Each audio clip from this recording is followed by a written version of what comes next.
Hello everyone. For any biryani masala, the key ingredients should always be cinnamon stick, clove and cardamom. The major proportion should always be your cinnamon stick, and half the quantity of your cinnamon stick should be your cloves, and half the quantity of cloves is cardamom. And also take a little bit of bay leaf, star anise and mace. Now let's dry roast all these spices together and then grind it in a mixer jar. Take a pan and turn on the heat on a medium flame, and then add all our spices one by one.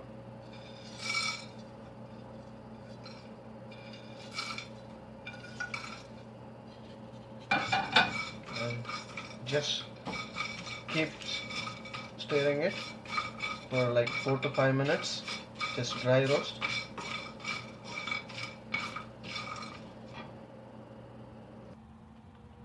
It's been like 4 minutes and looks like it's fried well. I'm going to turn off the gas, and after we turn off, just let it cool down and then take it to a mixer jar and grind it.